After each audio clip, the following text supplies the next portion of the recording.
right, hello everybody. Very glad to present to you the third session of our awarded teams, where 3 more teams will be presenting actually 4 more projects that have been awarded by you, our community. I'm really looking forward to this. We have a session of Kenrick from Votrack, and then let's say followed by Natasha from H Plus DAO, and we have a session of Patrick from MuseVerse. Again, a very diverse group from artistic Humanity Plush to really scientific approaches. So I'm really looking forward to it, and let's go.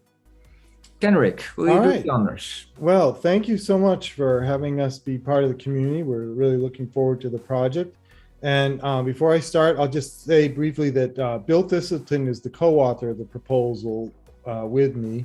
And then my son Ethan is doing an internship with us on the project. He'll be doing the web design development. And Hung is a machine learning expert who'll be working with us and is part of our community that's been developing the applications. So let me dive into it. And I'm going to bring that up, and then I'm going to put it in, I find the reading mode to be the best way to show this. Okay. Does that look good on your screens now? Yes, perfect. All right, super. So we are going to be performing 2 projects on risk-aware assessment and data generation for the SingularityNET community. And I've already done the introductions, but I'll just say it's also part of a broader group of volunteer collaborations that I've done internationally and also as a professor at Boston University. And goes back many years, actually. Bill and I have been working together on projects for over 20 years. Votrack was started 2 years ago, and there's 3 threads to the company. The first one is in environmental science, where we're applying machine learning to the calibration of sensors and the integration of sensor technology. And then the work we'll be presenting today grows out of our work in machine intelligence for complex systems. And we met through the Cardano Catalyst challenge regarding SingularityNET. And Votrack does a variety of work on the governance of DAOs within the Catalyst community. These 2 projects are both focused on modeling risk awareness in machine learning through a process of using generalized information theory. The first project focuses on assessments of machine learning algorithms. And the way we do that is we take the probabilities that your algorithm reports and form them into a histogram. And then the accuracy measurement, it comes out of the traditional metrics of information theory, but we add to that a robust measurement that is very sensitive to outliers, and then a decisive metric that filters the outliers. And that gives us a broad spectrum of the performance of the algorithm. That'll be a 4-month project. And then the larger project, we take those assessment metrics and we put them into the training process as a cost function. And we're particularly focused on a design called the coupled variational autoencoder, which I'll describe in a moment. This, in its current form, gives us the ability to generate static data. And then we're also going to do some design work on dynamic data. And in a sense, although it's 2 contracts, there'll actually be 3 projects. There'll be the assessment, they'll be providing the static generator as a service, and then they'll be initiating work towards a dynamic design for the coupled variational autoencoder. The work grows out of our research in complex systems and its application to information systems. And from these nonlinear complex systems, one of the most important principles is that these systems have power law or heavy tail distributions. And the impact of that, for instance, on a time series is you get these very large spikes, for instance, in the Bitcoin log returns. And then we can model that in simulations as well. In this work, we're focused on the metrics. And the way these generalized metrics work is they start with the traditional metric of a log of a probability. And I'm showing it here on a log scale to emphasize that once you take the log, that gives you a linear scale. And that's why it's such an important part of information theory. However, we generalize it with this nonlinear function here. And we get, when the coupling is positive, these curves that go to infinity faster.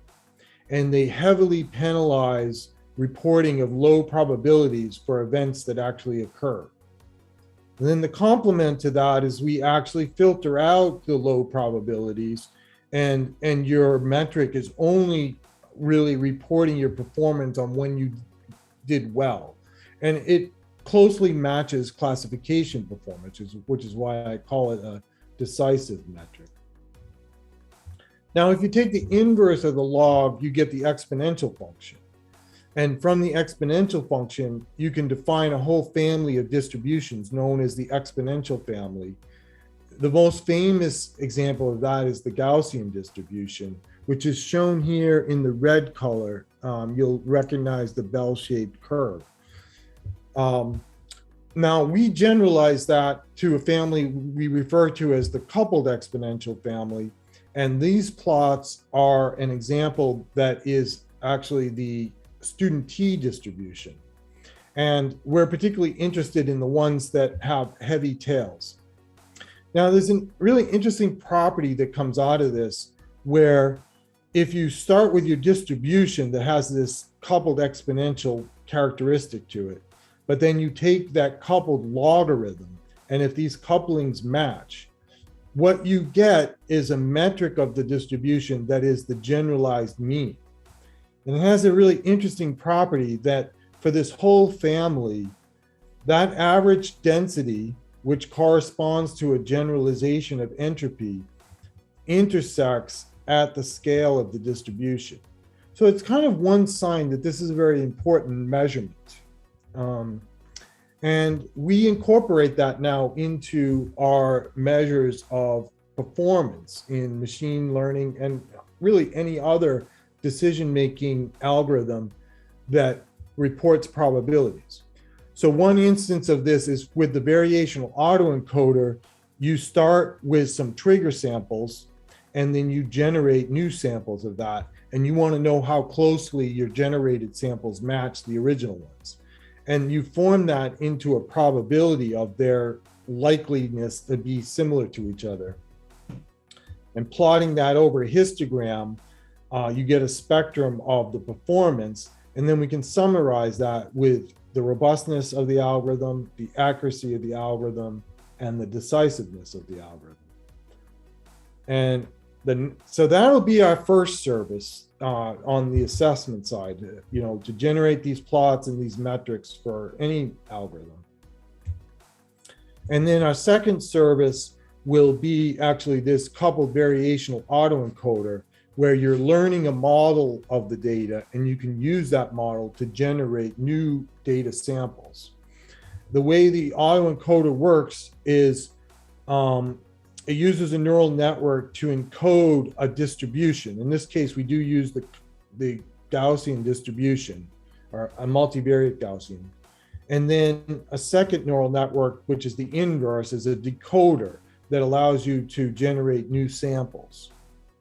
And our work generalizes this with a coupled elbow function, and that evidence lower bound has two components to it. It has an image loss, which measures how well you did on your reconstruction. And then it has a latent loss, which measures how well you were able to keep your model near the prior distribution of a standard Gaussian. By applying this coupling, we get quite a bit of improvement in the robustness particularly, but even in the accuracy. And we get that improvement in both the image loss and the latent loss. So one example of how we're kind of demonstrating the performance of this is when you start with a corrupted image like shot noise. So here you have some corrupted images. You can run this through the traditional VAE and you do get reasonable performance. However, some modifications to this design, like the beta VAE, actually suffer because this one is tending to improve the latent layer, but it's at the expense of the reconstruction. And our own algorithm makes improvements in both of those. So for instance, this 6 here is represented quite well, whereas the other two algorithms have difficulty with it. And then, as I said, there's really kind of a third project in this where we're going to begin the design work on learning dynamic models. Now, we won't be able to provide this as a service within a 6-month period of time, but we do hope to be able to build a prototype and test that prototype. And we've actually already put in a proposal to the Catalyst Fund 9 to continue that development work post this project, and we'll hope to be part of future deep fund efforts as well. So there's a variety of applications we envision. We've already had some really terrific conversations with different members of the SingularityNET community. So market forecasting is one particularly interesting area. There's a group in biomedical health research that's already using a variational autoencoder. So they may be one of our first sort of focus groups. And then we have a sort of common interest in weather forecasting and environmental climate change issues. So the way we've designed the project is that the assessment project will be a 4-month project. And we actually started kind of in mid-June once we learned of the award. So we're going to try to make our first deliverables next week for this first month of delivery. And so we're working on the design work for getting this onto the website. And then we'll continue with the service integration, the evaluation of the algorithm, and the reporting and marketing of the project. Particularly on the larger project, I originally had the marketing service at the end of the project. However, as I'm kind of thinking that through more carefully now, I think the customer discovery process needs to run throughout the project. So I'm planning to kind of bring this forward. It won't change the costing of the project as we go month to month, but I do think that we need to start on that early in order to understand who would potentially use the project and how we should shape the designs for those initial user groups. And so, the design work will be what we're engaged in right now. And then next month, we'll be working on prototyping those designs, both for the static part that's getting integrated and the dynamic part that's new. And then we'll be testing and gathering customer data so that we can kind of show how this will be marketed as a useful application to the community. So thanks so much for the support. We're really excited to be part of the SingularityNET team, and we're looking forward to learning a lot from the other groups and being able to introduce our expertise on risk awareness. And I'll take any questions if there's still time. Yes, Otherwise, there's time. Okay. Thank you for the presentation, Kenrick. I appreciate it. And yeah, thank the community for bringing you in to our ecosystem. Because I do think, so I can't judge the math properly that you're displaying here. But from what I get from it, this could be a really valuable tool in the toolkit of many AI machine learning professionals, right? So it could have a really broad application. So if you would be able, if we would go half a year or a year in the future, and you would have created that dynamic VAE that you're talking about, what would you expect would happen in the market? Would that be something that every machine learning professional would be or should be aware about? And if they are aware of it, would there be a big likelihood of them using it? So one application we're really excited about on the dynamic side is we've had some conversations with the Singularity DAO team. And one of the things they communicated is that they take in streams of data from the markets all the time. But oftentimes those streams get disrupted and you end up with gaps in the data that make it hard for their algorithms to train from. So what we're envisioning is to be able to kind of take those streams of data and learn a model of the data such that we can fill the gaps with some simulated data. So our algorithm would kind of be like a preprocessor where we interpolate this complex stream of data and provide a fill-in for the gap so that other algorithms can use like a full stream of data, some of which is real and some of which is simulated. Yeah, no, that makes total sense as a use case. Is there also a need that you know in the market right now for a better tool to make better intermediate fill in the gap, so to speak? Yeah, well, I think this whole issue of understanding how risk affects training of machine algorithms is quite important and quite fundamental. So one of the things I'm hoping is that the assessment tool will make people more aware of potential gaps in their current designs. And so if there's some awareness of how their current designs are performing, not just on average, but over a broad spectrum of performance, that might help motivate some interest in actually training more robust algorithms. Yeah. The way I see it is that your tool could benefit the whole field and bring it to a higher level if done properly, and if everybody is aware of that, and probably if it is that successful, there will be others as well. And the other big benefit I see, that once this service is implemented in other larger services, then yeah, it will just be called and called and called again. And I can imagine that it's also a quite high computational service. So it might be relatively expensive to do all those calculations. So in that case, from that perspective, it would be a huge asset to our platform, I think. Mm-hmm. Great. We hope so.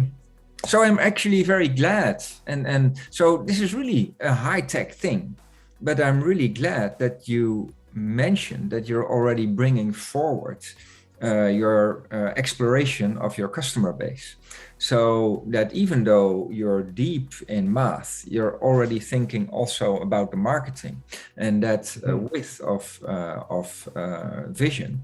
Yeah, I think that is very important to be ultimately successful. So yeah, compliments for that as well, and a good choice, I would say.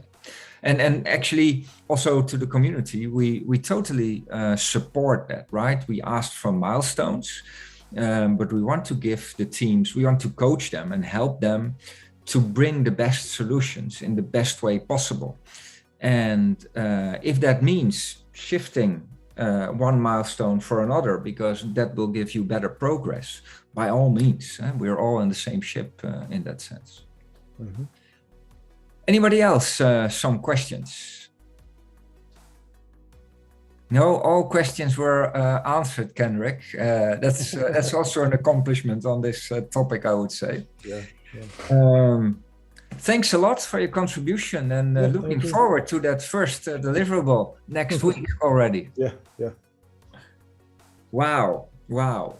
All right, then let's continue with our next awarded team member. Natasha from Humanity Plush, or Humanity Plush DAO, I should say. H plus DAO is the right term, I think, right? You're muted, Natasha. Yes, Humanity Plus is a nonprofit organization. The H plus DAO is affiliated but not owned by or directly related to Humanity Plus. And the H plus stands for transhumanism. It's a global symbol that's been used for many, many years. So, but it's easy to confuse because we also have it as our logo for the organization. Screen share, please. Do I have that capability? You gave it to me. Thank you so much. Let me first pull up my presentation and get it on its right feet. Okay, then I'm gonna get out there. Okay, I'll screen share. First, just let me say that thank you so much for putting this together. I've enjoyed the sessions I have attended so far. Kendrick, your presentation was superb. It's not my area of expertise, but I certainly enjoyed your eloquent explanation of the mathematics and the coding of it for the layperson. So thank you so much. Okay, I'm glad to meet everyone here that I haven't met before or seen in an earlier session. So with no further ado, let me start here. Again, I need to share my screen first and then start. All right, here we go. The idea of the H plus DAO is to make change happen. And that's the bottom line with it. It's not a complex code. It's not a high-end academic, a scholarly project. It's a project that is focused on people's needs, where there are gaps, and how to connect those who have a passion about the future of humanity in many ways, such as longevity, AI, nanotechnology, robotics, looking at the accumulation of how we're emerging with technology and human enhancement, the laws and our human rights to protect us with the advances that we're making, the virtual worlds, cybernetics, and all of the combination of encryption, cryptocurrency, and blockchain, which has been endemic and spawned within the transhumanist community back in the 1980s and 1990s. So what I noticed is a big gap between the amount of money that is being given to, granted to great ideas, truly meaningful ideas, but somehow missing this area that I've been engaged in for 4 decades. And a community where I see such brilliant minds and incredible love of life and caring, a lot of compassion and knowledge that needs to be shared and wants to be shared. So our aim is maximizing mechanisms to channel funds to support democratization of advanced technology projects. What we noticed, and I in particular, as executive director of Humanity Plus and former president of Extropy Institute, and one of the co-founders of the transhumanist movement, is that we have this rich community of knowledge and firsthand players. And I will drop a few names because I think it's important. And I'm ever aware to be careful about this, but I think in this community, we've all left our egos outside the door. So it's okay. We're playing on a very finessed level of sharing knowledge and helping intelligence grow through AI, automation, and the SingularityNET. So Marvin Minsky, Ray Kurzweil, Eric Drexler, Chris Peterson, Martine Rothblatt, the list goes on and on about first place holders of knowledge, Robin Hanson with, his information, economic ideas. These ideas about AI, nanotechnology, nanomedicine, the uploading, whole brain emulation, the future of human enhancement, longevity, all these areas, including genetic engineering and biomedical mitigations and interventions, have been the core of this group of expansive minds for quite some time.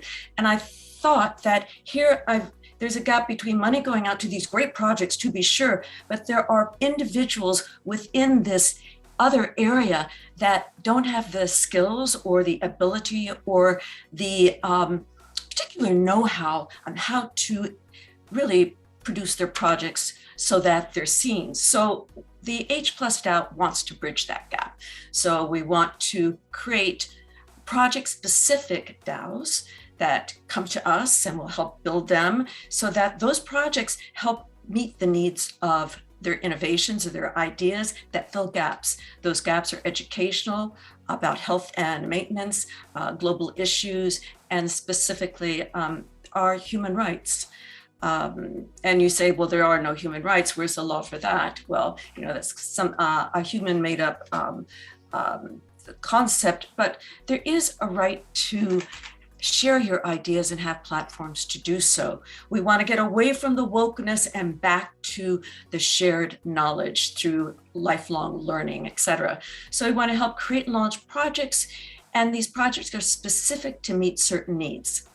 The link, as I said, is that we have this great minefield of innovators and knowledge advocacy that want to share their knowledge. They've been in the marketplace for many decades, and they're going, wait, we want to help others. So that's what the H+ DAO wants to do there. The development of the digital strategy is to support these project-specific DAOs, and then we'll help launch them with a DAO matcher, which would be a D app. And that's what we're going to build out that would run on SingularityNET and therefore promote SingularityNET's platform. And this would apply to machine learning processes, to sift public databases, to locate individuals predicted to be interested in diverse project-specific DAOs. So we have those who are looking for transhumanist projects and don't know much about the community. And then you have the transhumanist projects that want to help the human condition to improve some of the circumstances that we're facing today, which I clearly don't want to go into at this point. But we identify them, and we want to match those two areas. The partnership benefit of the DAO matcher is to search in relevant online populations and popular areas like that. I don't use social media, but of course, Twitter and Instagram and all those things. And I think they'll kind of fade to the side as metaverses and virtual worlds build up. But what I noticed in my researching for building out the concept of the H+ DAO is that there's a tremendous amount of money in online education. In fact, it's in the billions of dollars. And this is on a global scale. So worldwide, the connectivity of learning institutions and individuals who are on Teachable and other platforms to help get information out is really, it's spinning out of control in a wonderful way. That means that people want to learn. Even YouTube has become an incredible educational platform. And those on YouTube make their money from the ads and the likes and all of that. I'm not interested in that aspect of it. I'm interested in knowledge sharing and uplifting humanity. That's what the H+ stands for, is Humanity Plus. We can be more. We can become more intelligent, more knowledgeable, more empathic, more sharing. And a way to do that is through SingularityNET's projects, such as all of your DAOs and H+ DAO. So one area that is really interesting in this is the tokens.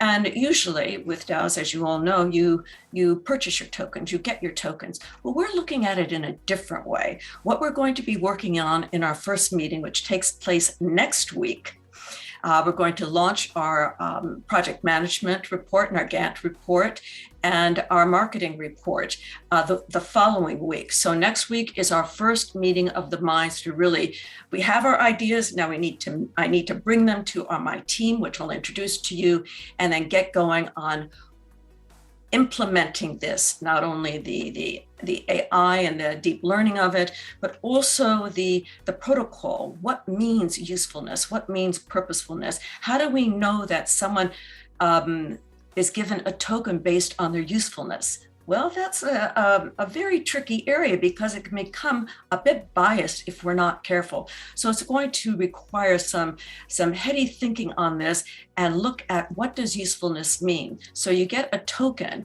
based on your contributions to knowledge and shared information. This does not mean you have to be a PhD or a doctor like me. You can be someone who's never been to school, but you show that you've given to the community in some way. And I think that's the beauty of finding our heroes and heroines in the world. So how we grow. We're looking at growing within, very quickly. And I want to explain this carefully first. Right now in the marketplace, as you all know, the Dow is down because of cryptocurrency. And so it's kind of pushing things into a corner.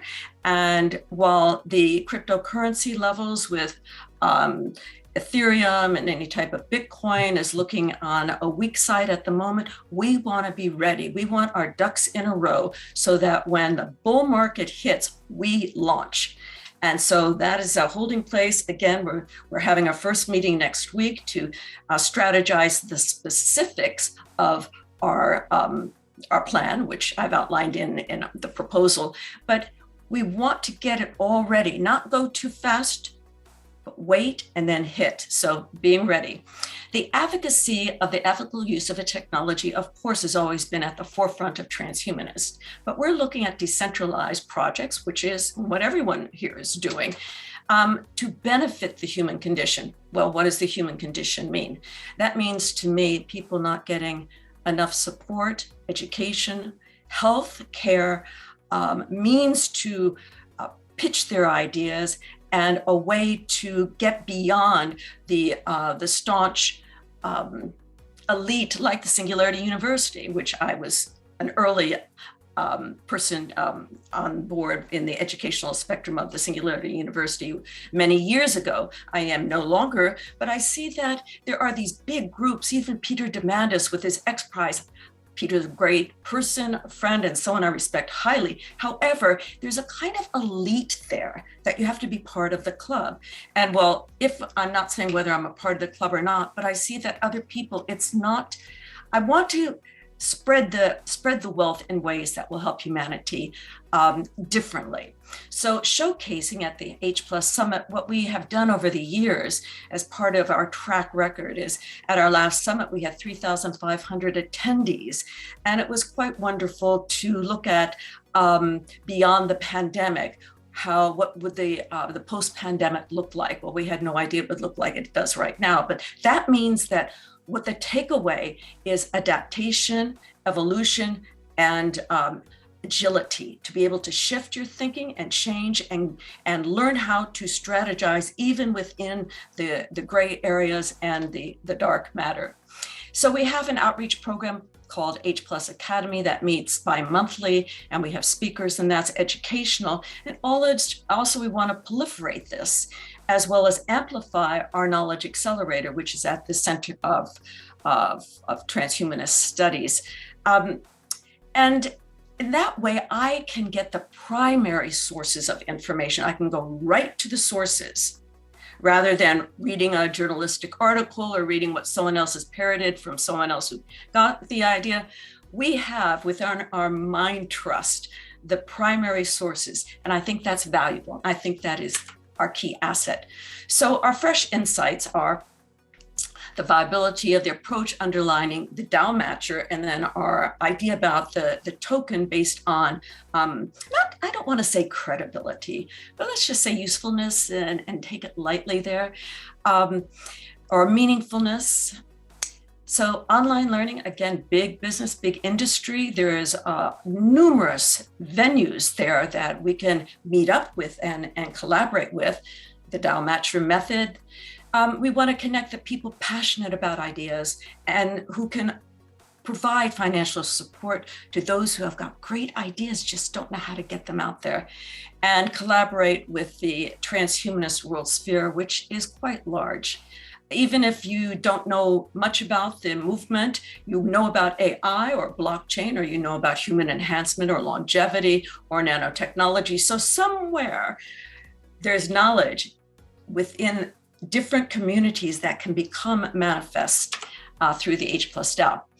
Now, some of the programs that we're looking at, and this is the first one that we'll probably begin with, it's called Digi program. And I've worked with them before. They're in Africa, and they travel through Africa educating students. It started out as Girls Can Code in Africa and traveled through several countries, teaching young girls how to code. And Humanity Plush has supported that for about, I guess, on and off for 5 years. Now they've grown to become something called Digi because what they realize is a lack of electricity. So they're supplying the means for electricity with the coding education. And so this will be one of our first projects that we want to work with.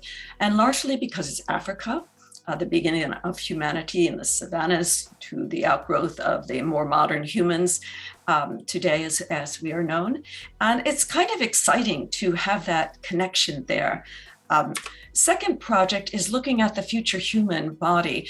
Our robotics and prosthetics have advanced enormously through haptic systems and neural interfaces, but it's going to enhance even more to where we'll probably be building more avatars for the material physical world, where people who are paralyzed or have ALS or different diseases such as ALS or multiple sclerosis, or people who's like Stephen Hawking, whose mind was agile, but whose body had given up. So this is something that we want to look at through nanotechnology and nanomedicine. There is something that is going to be coming about very shortly through the years of work of Robert Friedis, through Eric Drexler and Ralph Merkel. Another area that we're looking at is AI and biotechnology, and for health and longevity, how to assess longevity and health beyond the biomarkers that are used today, which are largely found in our blood makeup, which most of us have done every year. We test our vitals and find out our biomarkers, but there's got to be newer, more finessed ways of doing this. So this is another project we're looking at that combines also to looking at areas of work done by Dr. Greg Fay with vitrifying or freezing organs, much needed by many people around the world, and other areas of AI and stem cells, etc. So there's a whole area that I've been involved in for many years as a scientist that I truly love. So there's so many people that have great ideas that just need that connection. And our scope is the Transhumanist Vision.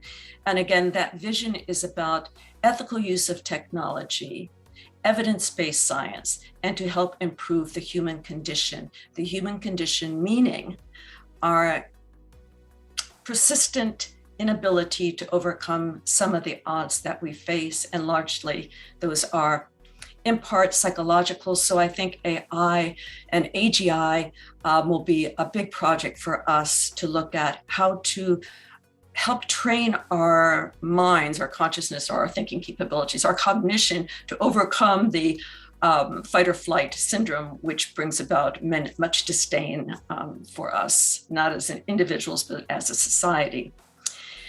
My team consists of me, the founder of the H+ DAO and proposal author, Ben Gertzel, who is the guiding force, the principal, Jose Cordero, Nell Watson, Amy Lee, Paul Spiegel, and Gabriel Rothblatt.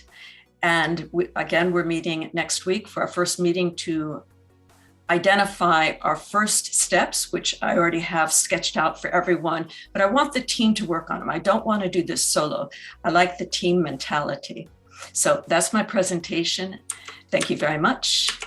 And I look forward to any questions you have or not. And I look forward to my next update when I have the Gantt chart and our project management all set out and our time frame for accomplishing what we intend. Thank you.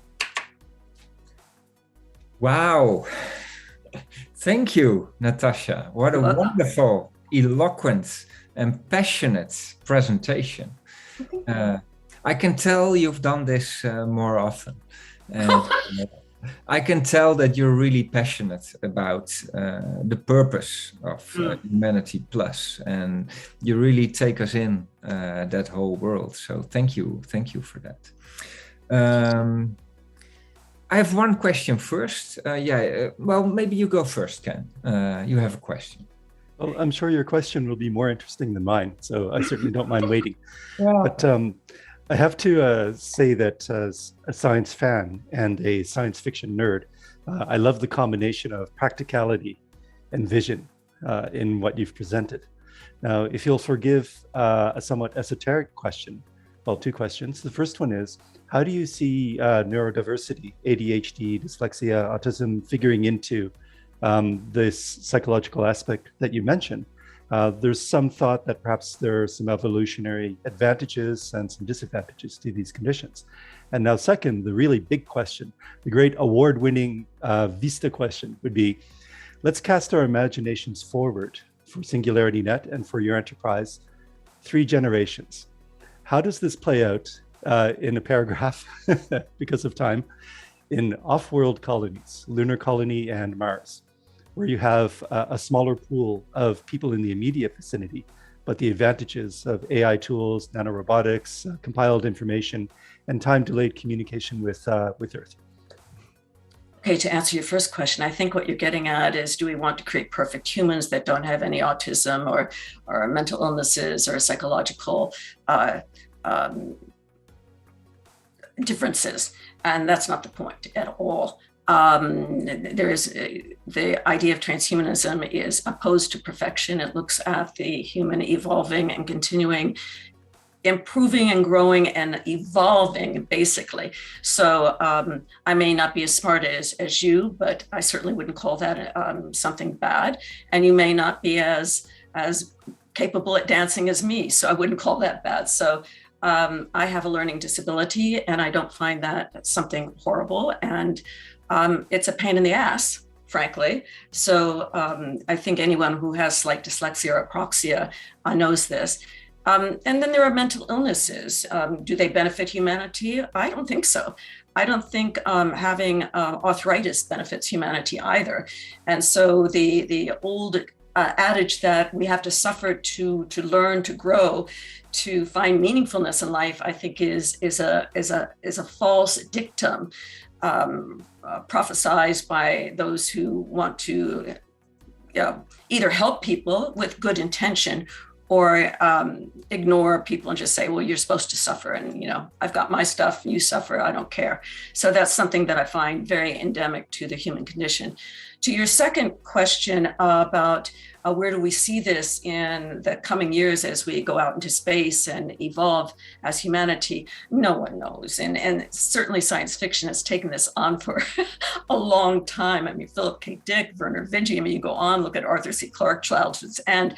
I would not like to end up like Childhood End. I don't want to be one brain, one mind, one conglomeration of neural matter. I think we'll just continue to evolve and find out where we go, and hopefully steer ourselves in a direction that is more humane. And that is the key word behind Humanity Plus and transhumanism. I'm not happy with humanity as we are, and I'm certainly have, I don't come down on myself. I've worked very hard to overcome my odds, but I think that we could be so much more. We could be so much more generous and kind and loving and confident. I think a lot of the problems are because people feel so insecure or jealous or envious of others, and so we want to bring other people down and have wars. So I think that is part of that human condition of being human. That someone makes a mistake, he or she or they or his, her, whatever pronoun to use, often says, "I'm only human. So it's okay, I make mistakes." Well, yeah, it's okay you make mistakes, but some of those mistakes, like shooting into a mob on 4th of July can be devastating to others. So I'd rather people say, I'm more than human. I am human and wonderful, and look at the great things that we can get to once we augment with AI or AGI. I think that will help our cognitive processes, help us override some of these memory-based loops that cause us to find discord rather than unity. And I think AI is that's a tool that psychologists will probably rely on heavily rather than maybe psychedelics. Fascinating. Thank you so much. So I wish we could talk for hours about this. Thank you. Thank you. I'm sure we can. I'm sure we can. Yeah, what I hear you say, Natasha, is we try to improve humanity without losing what it means to be human, and actually improving what it means to be human as well. And all by connecting people and by sharing, and that is just beautiful. That is beautiful. And it is also with no lack of ambition, I would say, not at all. I do have one question, and I feel it is my task to bring this also back a little bit to the practice of today. Can you tell, so it's about sharing knowledge and about sharing ideas. And that is a topic which is important to all of us. It's important to all the projects in SingularityNET in the ecosystem. It's important to all the awarded teams here and the teams that will be awarded in the future. Can you tell me a little bit what will be in practice the service that you are trying to put on our platform? Well, the DAO matcher, the app for it, the idea about the token being based on, again, usefulness is not the right word, but the token, rather than buying a token, you pitch for a token, and you're assessed by your contributions, whether they, as long as those contributions are positive, are healthy and meaningful, someone doesn't have to have all the money to be able to vote. And I think that's something that's kind of unique to a DAO's governance structure. So we're looking at what are different ways with tokenization. The sharing is it's more about sharing the mind nest or mind think of those who came up with ideas, primary sources, with those who are pitching ideas, so they can get that advice or get that guidance, let's say, through the H+ DAO's token holders. Does that make sense? Yeah. So if our token holders are like, let's say, Robert Friedis, and you want to do something in nanomedicine, and you're pitching an idea for a project-specific idea for your project, we would, and you needed some help with something, we would connect you directly with Robert Friedis, who might offer a suggestion. Does that make sense? Wow, yeah. So what the DAO matcher does is based on NLP and machine learning, getting some kind of profile of people, and then connecting them and then rewarding them if they share the knowledge for which we have selected. That strategy is possible. We're looking at different strategies in building this out as a new concept within the tokens, getting tokens, because usually with the tokens you purchase a token, and then the more tokens you have, the more votes you have. Well, we're looking at it slightly differently. And I don't want to say too much about it yet. We'll either go with this or not. It's just something that we think would be very meaningful and unique for our H+ DAO. What this reminds me of, a lot of things remind me of this because it's on my mind all the time, is our reputation system. Yes, that's a good analogy, and I want to steer a little bit away from that, but you're on point. It is kind of, but reputation systems kind of scare me. I think of what was that TV series where you give someone a thumbs up or thumbs down as they walk by you, and oh God, what was that show? Black Mirror. I don't want to go there. That's why. Nose dive. It was the episode. Yes. No. Oh no. That was just so frightening. But here we are, And every time I go to my doctor's office or go to Walmart or any store, even the gas station, I get something on my device saying, what did you think? Vote, score them. And I just delete it right away. I find that just so horrifying because of the connection between Black Mirror and that. So reputation, not so much, because the term reputation has somehow gotten synonymous with being an influencer. And the term influencer to me is so, forgive me, anyone who is an influencer and loves the term, to me, it says ego all over it. I'm an influencer. I had students at university when I was, teaching innovation and ethics, et cetera, and they would call themselves influencers. And I'm going, I doubt some of the most brilliant minds in the world would call themselves influencers. Usually they'd say they're still learning, looking for knowledge. It's like calling yourself a polymath. So we want to be very careful about that. So it's a fuzzy area, to be sure. So maybe fuzzy knowledge here.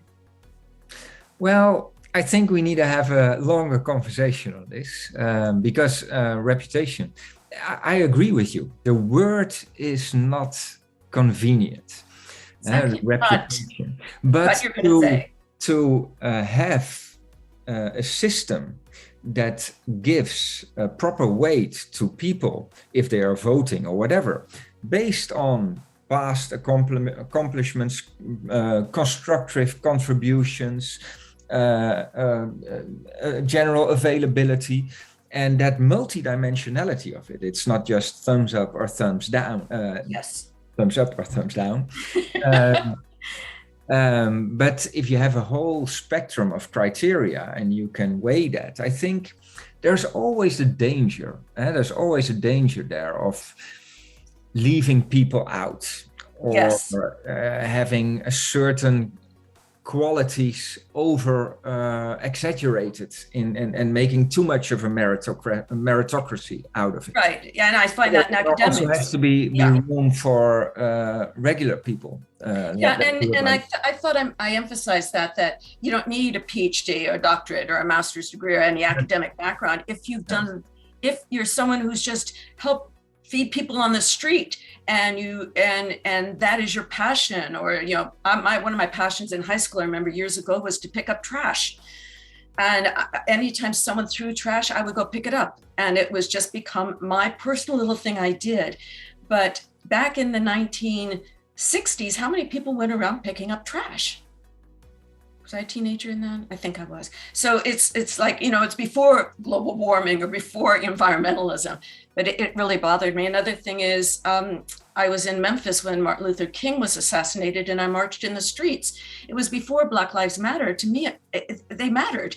And so these groups that push things, I've never wanted transhumanism to be one of that. I always wanted it to understand the broader scope of human potential and not have to get out in the streets. And I think that once that's done, then it lessens the individual and puts more emphasis on the movement. And I'm more interested in the individual contribution and ideas. Yeah, I totally agree with you. It's the richness of the contributions that counts, and the danger is of becoming too much of a one-dimensional thing, and that is what makes it horrific potentially. If I can bring it back once more on that reputation system, what I actually have been working on today as we speak is a system on reputation where we collect some data points, but depending on the use case, we will look at different things that are determinators, whether somebody is good at a task, whether somebody is good at bringing out the best votes, might be something else than things that you want to reward people for, or giving expert ratings is a different task than voting for teams. For instance, in our small ecosystem of deep funding, where I'm talking about right now. So if you have a rich layer of behavior, you can use the types of behavior, the data points that are predictive of being valuable in a certain area, and use that for one area. So that also means that different people, if you make that broader, that different people will be valuable in different areas based on totally different data points.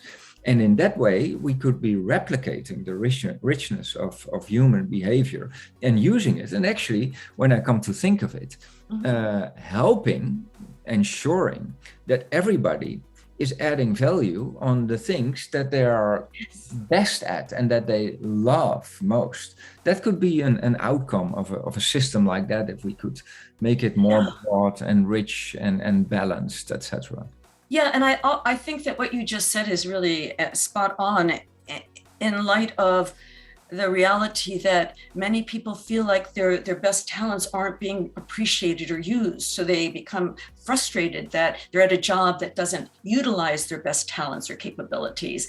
But to have them recognized as on par as just because you have a higher IQ than someone who is really great at lining up rocks to be unique. I mean, they're of equal value. Sculpture is of equal value in as far as the effort and skill and, as you said, passion. So it's, yeah. It's all about humanity and the richness of humanity and being human and being different also. The diversity that, one size does not fit all. Exactly. Wow, this was a great talk, Natasha. I'm sure, like Ken said, we could talk like that for hours, and I would love it. But we have one other team here, represented by the person of Patrick from Useverse. So I think this is a nice moment to give the mic to Patrick, and I'm looking forward to your presentation about Useverse. Of course, I will be very happy to follow. First of all, I want to say that it was brilliant to be in this room with Natasha and Kendrick and hearing all these great presentations. I'm wishing you luck with the projects. It sounds incredible. And I will be happy to tell more about my project, which it's fascinating how we have a big diversity and a big variety of projects that we are aiming to.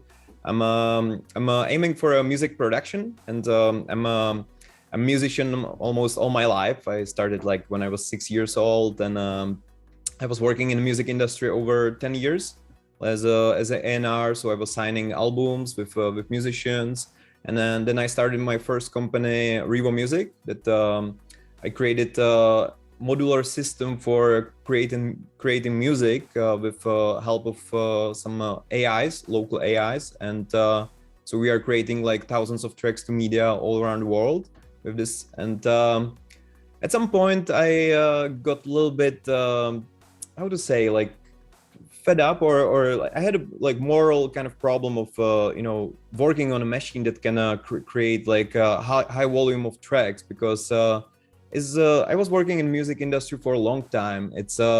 There's being produced a lot of music every day, and the demand of music is relatively same as the amount of music being produced. And so it clearly shifted me that how to actually bring the value back to the musicians and then empower musicians. So I will share with you the presentation, which comes the Museverse project that I'm working right now for a year. And Museverse mission is enabling to produce and perform music in a virtual reality. So essentially, like using like virtual headsets that you can actually use for music communication. So we are focusing on bringing and building ecosystem that would empower musicians, that they would have an ability of having these musical interactions. And I believe that it's really important to start connecting musicians all around the world and bringing them opportunity to use the technology of VR and help them to how they can produce music, how they can perform music, and and how we can actually bring this to the virtual reality environment. We heard a lot lately about metaverse. It's a big topic, and we believe that the metaverse is the right field and the right space where it's needed to bring the music to have these kind of collaborations.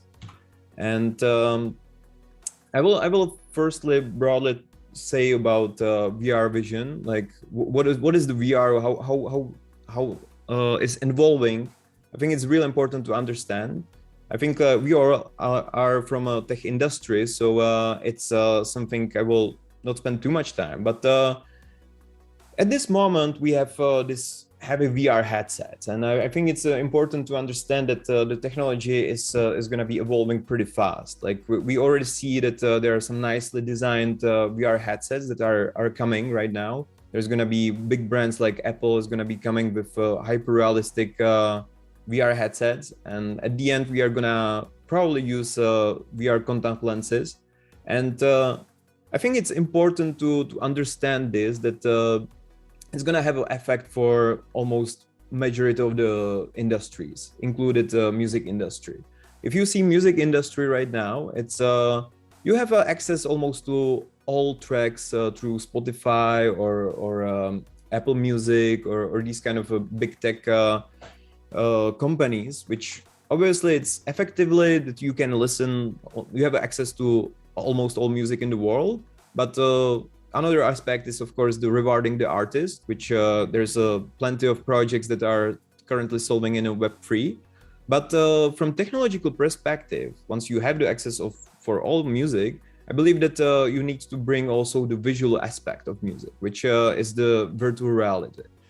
And so what we are solving with Museverse is that we are building an ecosystem for music production, so that people can use the advances of technology to actually come to this virtual reality space.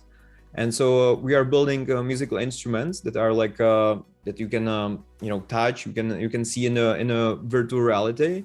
You can we have a 3D models of instruments, and that you have also immersive experience of playing on these instruments. Right now, it's like we have these kind of I don't know if you can see, like we have the VR controllers that are our first kind of step to the virtual reality. But we want to go a little bit further. That you can kind of test the first interactions. But the main vision of what we do is also bringing the real musical instruments into this virtual reality space, which is like piano or guitar and or drums that you can really fully immersively experience the what musicians are used to, physically touching their instruments, and they know their instrument. So we want to bring this to this virtual reality. And once you have this, you can actually start organizing virtual concerts. And we already have a club in one metaverse, and we already have experiences of arranging like hybrid events for in a metaverse. And once you have the ability of performing the music in the metaverse, you can actually bring the tokenomic economy that the artist would be rewarded for playing in the metaverse field with tokens. And you can actually bring the advancements of blockchain technology to support the creativity and the beauty of art. So the ecosystem we see from two perspectives. One perspective is musicians. So for musicians, we call it needs. Is they need the first to have the musical instruments playable in VR. They need to have some easy way how they can create the tracks, and how they can create them as NFTs, which now is the blockchain is providing, and also how to be paid as being a musician. And that comes to performing and collaborating in the metaverse field. And for music fans, is what we right now see is that, for example, there are like people that lives in some small village in a country that really has not big traction of let's say famous musicians. And we believe that the VR space, virtual reality, can actually support the way that people can actually experience their favorite artists from home, but they can experience it with VR. That suddenly they have a much more immersive experience of hearing their musician live, and they can have a NFT merchandising that they can have from the artist. They can even have an ability of to invest in the artist, which is something that we will be working on later stage, and also attending these kind of events. And we see that we want to kind of take it from the challenges point of view. What are the challenges for metaverses and for artists? So for metaverses is definitely the creativity of that metaverse. If you have only empty land with parcels that you can maybe build something, but you need some truly experiences of supporting the creativity, and that's something that metaverses are lacking at this stage. That there's not enough traction because there's not enough things that you can do, and so they need a new technology that is coming in a play, and that is gonna be able to scale their ecosystem, and having enough users that they have a good experience, they have a fun, and they are coming back. For artist perspective, the challenges are that majority of musicians has a hard time to make living. Like for me, it took me almost like a lot of years to actually be independent and make sure that the artists that you are able to make a living out of being artist. And that's probably the biggest challenge, because then if you can't exist as a being artist, that is kind of problematic for your career. Another aspect, if you are already artist, the way how you are monetizing the art is actually pretty challenging, because like half of the income averagely, I would say, is getting to labels plus managers and people that are helping the musicians with coming back, like being successful. Another aspect is, of course, skills, that it takes quite a long time to have skills, especially in sound design. It's more like a technologically difficult things, like sound design of equalization, compressions, and these kind of things actually takes a lot of time to learn. And also the access of having a software, hardware, it actually can cost like thousands of dollars, and it can be a barrier for people, let's say in Africa, and people in third world countries, that it's actually pretty expensive to have a good setup for music. And so with the solutions that we are coming with, and what we believe are the right solutions for this field, is from the perspective of metaverse, is that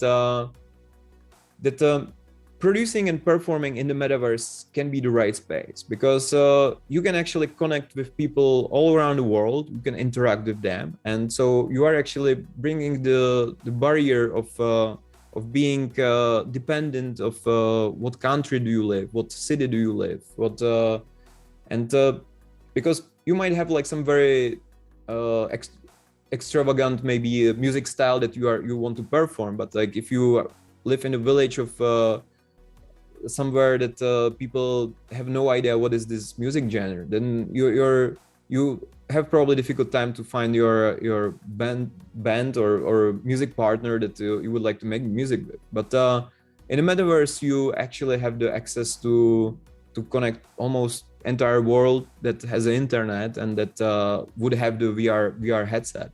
And for metaverse, this solution can be also good for that they have the entertainment. So you have the musical instruments that are playable in VR, so people can start having experiences, and they can have some interaction, which would lead to musical events, which artists have the possibility to perform in the metaverse.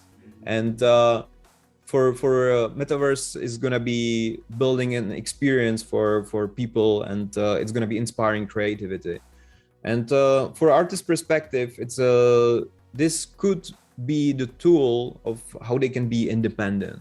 If you have just the VR headset, you have your musical instrument, and you are somewhere maybe on the mountains, and you can actually start building your musical career, and you are not dependent on the real location.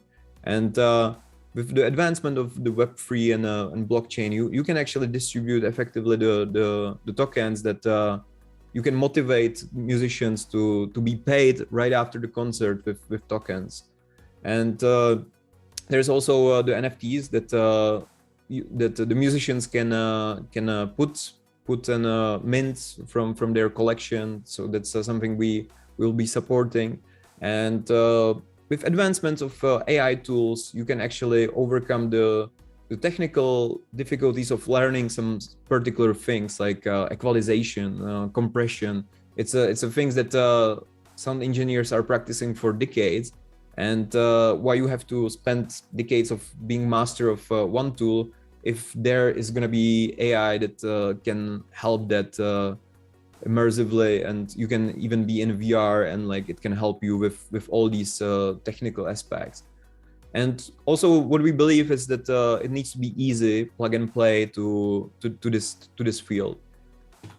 Right now I'm gonna talk about which is actually our deep funding proposal, which is the virtual piano, or how to actually play music in not just with the controllers, but that you can play it with VR headset, and that you can play in the, I don't know if you can see my piano over here. I can maybe even, oh, it's fine. So essentially what you can do is you can connect to the cameras in a VR headset, and you can project the keyboards, the keys on the piano to the virtual reality. And as a piano is kind of the entry point to music, that it can be played with two hands, and it's kind of one of the most complex musical instrument. It brings the opportunity of enter and be able to play multiple instruments. You can load sound banks and of guitar or so that's why we believe that it's important to start with piano. And so the goal with our deep funding proposal is bringing this experience of be able to play on a piano with in your home, and that the piano would appear in the virtual reality / metaverse in the future, that you can actually have this immersive experience. And we are going to be applying on this specific task also AI in a way that we want you to have as smooth as possible experience. So every piano, like on my right hand, like this piano has some amount of keys, and this longer piano has some amount of keys, and they are different. And each of the person is going to have like a little bit different type of instrument, a little bit different size of the instrument. And we want to make it as smooth as possible. So through deep learning, we want to apply AI that's going to count exact amount of keys, and it's going to sync it with your piano keyboard, and it's going to sync it with the 3D object in the virtual reality. So essentially the piano has a sensitivity of this one is probably the most important one, is how to actually get the piano sensitivity and latency, that it can be as immersive as possible, and to have the real experience of playing piano.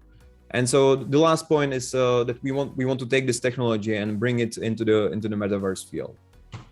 So we are going to be creating NFTs with these things. So musical instruments, sound banks, collectible cards. You can mint music songs as NFTs. These are our musical instruments that are we have designed it already for the metaverse, and so you can actually have the real instrument but sync with the digital layer of the instrument. This is what we have in Somnium Space so far. So we are going to be integrating this technology to Somnium Space Metaverse. It's already the most advanced VR metaverse that you can find. With SingularityNET, how we see it is that we want to project the piano as a first instrument that is going to be projected in the VR, and we want to continue with guitar and drums, and also what we want to what we already are working on is that we want to create a section of more AIs that are helping this musical compositions, which is an AI also that would be helping you with jamming music or playing music as a band. So essentially, if you are only solo player, but like you are missing the other players, you can have actually AI that is going to be helping you to create like some sort of structure or a possibility of jam to already some music created, and you will have a full control of how you can create and modify the music. Also, the AI for creating original sounds, and AI for sound design. So making sure that your track is sounding good. We are going to be also creating tokens. So there's going to be tokenomics of supporting the artist for performing, and we will be supporting the artist for performing, but also the metaverse clubs, and also supporting the development of new AI technologies that are going to be coming to the place. This is the technologies we are currently using. We are on Cardano blockchain. We are going to be using obviously tools of SingularityNET, and these are the metaverses that we are going to be expanding to. And so it's going to be also a combination of game engines like Unity and Unreal Engine. And so this is overall what we are using for technologies. And this is our team. We have a majority of teams as external partners. We are cooperating with 22 people right now, and that's about it. Well, the second part surely went a lot faster. If I would have known, I wouldn't have interrupted you, Patrick, because this was a wonderful presentation, and also showing again a width of vision and a completeness of vision that I really appreciate. Of course, there's a lot of overlap with other things happening at SingularityNET, which is a good thing. Obviously, Galaxy Jam, and I think you already are in touch with them and seeing what kind of overlaps we can and synergies we can create there. We have call tomorrow, so. All right. Good done. Yeah. No, they are wonderful, and they have a very similar visions. So I think there's a big potential of collaboration, definitely. So I'm very excited about it. I sure hope so. And one thing that you bring in particular is the idea of, or the concept of bringing a physical instrument to the metaverse, right? Yes. And actually, I have two questions about that, and I don't think they were quite answered right now. So I'm glad that I have this opportunity. First of all, I suppose that if I have a guitar, for instance, and I want to play it in the metaverse, then there would need to be a number of sensors on that guitar that would record all my movements. Is that correct? Yes, it's correct. I mean, you already choose one of the most difficult for VR project and instrument. The piano is probably easier because you can you already have it on hand and you can see your fingers. So that's why we are starting also with piano, because you can use the leap motion. We will see how effective it's gonna be. If you will need to have some additional camera that's gonna be scanning your fingers, or if it's just will be enough with the basic cameras. But guitar is gonna be definitely a little bit more challenging because majority of times you don't see the fingers, and so I think there will need to be definitely a camera external one that is going to be supporting the vision of what you are doing on the guitar. Yeah. And I think it can be a combination also that it would be also broadcasting audio. So there's going to be like AI that is going to kind of like see what note you are playing, and so it would be kind of a combination of these two technologies.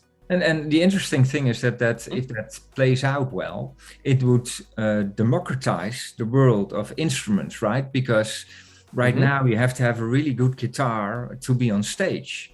But Yes. in the metaverse, it doesn't matter what kind of hardware you have, because the movement is important, and the rest will be projected digitally. So you can have that sound of that big piano, that concert piano, while you're just doing something on cardboard, basically. So also for people with a lower budget, it would make these things very attainable. I have one more question, and I see some other hands raised, but I have the mic right now, so I'll take this opportunity. I noticed that also during COVID, there were more initiatives of people trying to jam together. But what I think I overheard is that if you're on a longer distance removed, then there's this issue of lag. So that makes it really hard to jam together. I imagine that would be the same in a metaverse, right? Yes. It's actually one of the most challenging like aspect of music, like jamming across the countries. Like there are a couple of ways how you can do it. Like you can do a simplified version that you actually sync kind of the players, which obviously is not going to be like very smooth for if you are like just a pianist and you want to do some very advanced solos. Another aspect is that we would be deploying the servers like to the closest location you can have, like to have the partner, like or your like server. So you would kind of hear you would have the shortest time. It's obviously also a way of protocol, but I mean, if you know, we are speaking right now, and we are all in different parts of the planet, and I mean, we are having already relatively smooth interaction with latency. So I believe that it's just about like finding the right protocol of what is going to be the distribution of the sound and how to do it as quick as possible. All right, I'm trying out here something. Yeah. So we can see each other a little bit better. Yes. The presentation wasn't needed anymore. Yeah, so there are opportunities and potential solutions there. I think AI will have a major role there as well to interpret how people from different areas have different lags and combining it all together. So opportunity enough. But there are two other people waiting with their hands raised. Ken, you're smiling at me. Come on. Yeah, I can't stop smiling. It's a peculiarity of the enjoyment I'm feeling watching this. In the past, before I got into computers in a big way, I was an audio engineer for musicians at an artist-run center for 7 years. So I worked with hardware devices and then later software devices and studied music theory. So the thought that comes to mind now with this terrific idea is, how will you handle velocity and dynamics with virtual instruments in this context?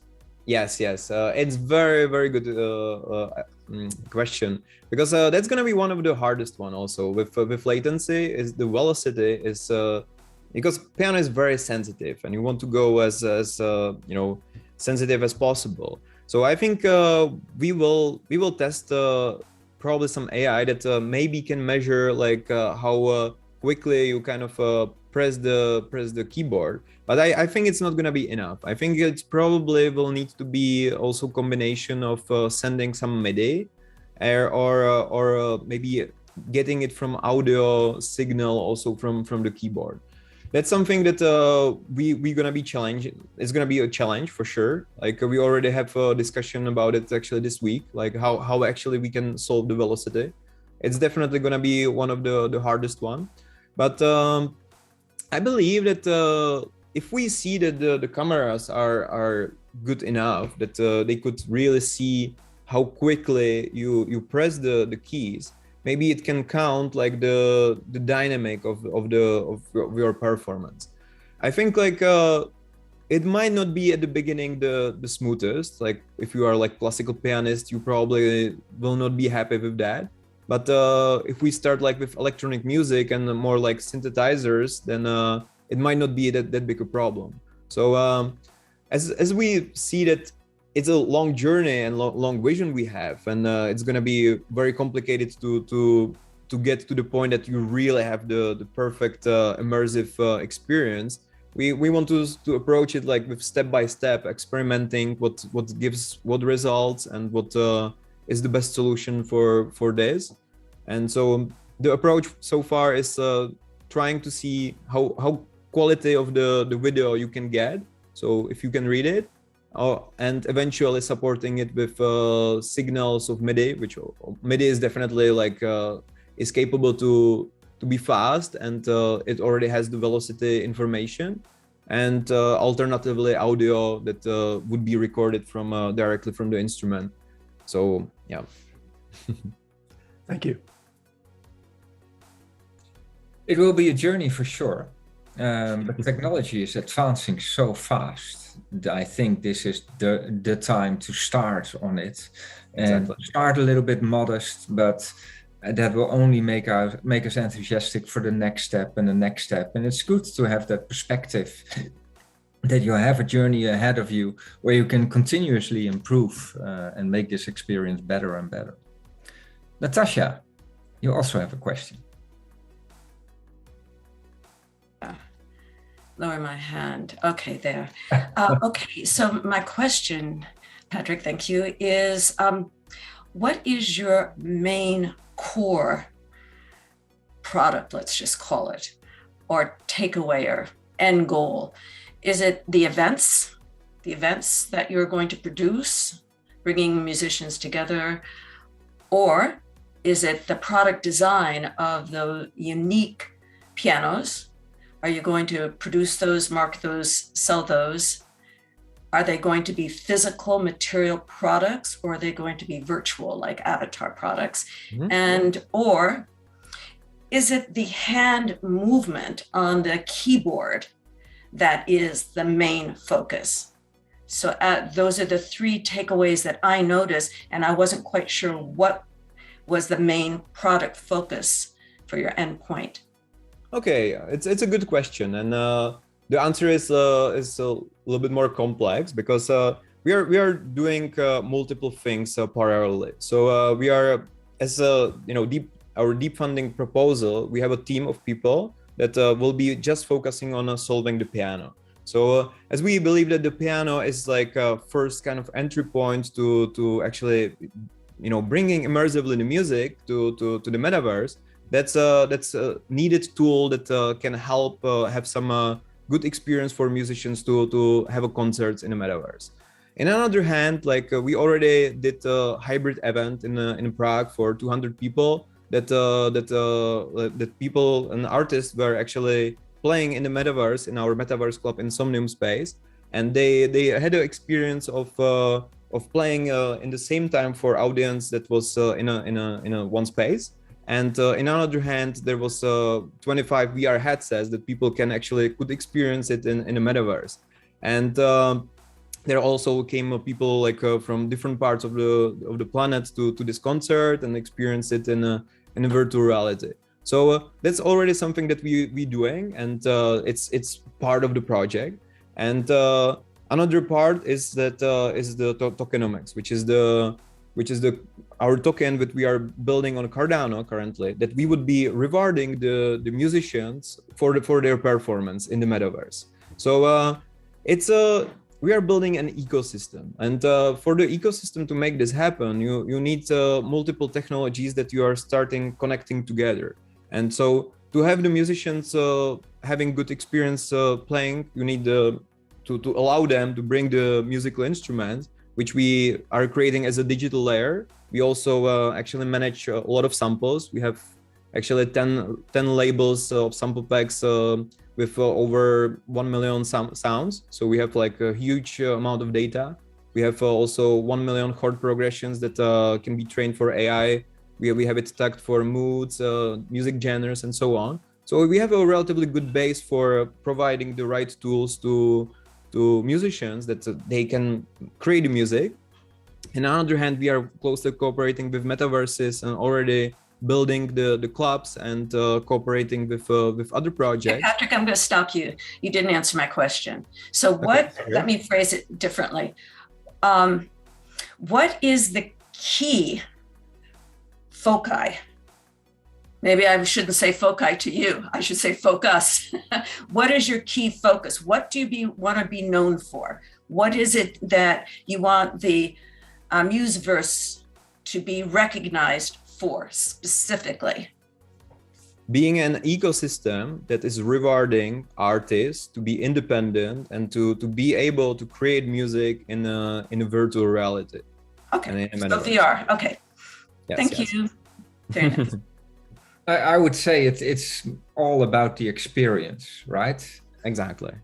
It's actually hard to kind of explain by words. I think like if I it's not. I'm an artist too. Look, I've done installations and experiential happenings, events, and so if it's the experience, then that's the experience between VR, real world, and so what you're taking is the material physical world with a VR world as an experiential design that is shared in the moment.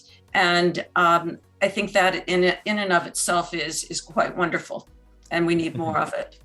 Thank you very much. I think if we would meet, we could already meet in one metaverse, and we could like have all of us VR headset, and it would be much more. I could show everything to you that we have the instruments there, and we have everything, and it would be much better experience of explaining the whole vision, I would say. But you don't need to explain it. Most of us have already been in VR. We know what it's like. Or even the earliest Second Life, most of us have been in there way back in the olden days. So but I loved your piano designs, and I was hoping you were saying, yes, we're going to be marketing them. I thought they were beautiful sculpture, and I like the fact that they're digital, but I also like the fact that they could be a physical material object. So the audience could, people there that are in real time could also use that while they're also digital. So yes.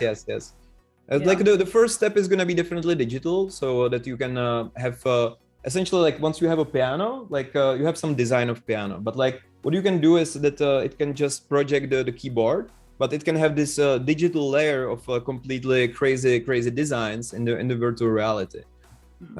Maybe like in the future you could probably 3D print this layer and make it physical, which would be beautiful. But I think like for that we need a little bit of time to make the 3D printers. Yeah, doing the CAD on it would be a little bit, but you can do it right now today, and you would print the keys separately from the main structure itself. But CAD and other 3D modeling software are more sophisticated even now than they were 3 years ago. So yeah, you could do it now. Great, thank you. Yeah, a lot of ambition, a lot of opportunities also, and we'll see where it takes us. It's always hard to predict. It's important to have plans and to have a vision. Sometimes when we move along that path, we'll see other opportunities that we didn't spot at the beginning. So yeah, I think it will be marvelous to see you going along that road, and all of us with you on our own roads, and see how that will evolve. So yeah, I think this is an epic moment. First round of deep funding, and having these great projects presented. And yeah, let's make a date for over, I don't know, 2-3 years, and look back and see how this evolved and what came out of it, and what our hopes will be at that moment. I'm looking forward to that. So, thank you. We're way past time, but we had all these interesting conversations. So for me, it was time well spent, and I loved every minute of it. I can only hope that it's the same for the rest of our community. And yeah, let's agree to do some other session like this in a little while, and see where we are at that time. Maybe not 3 years ahead, maybe a little bit sooner than that. Thank you. Thank you. Thank you. Thank you.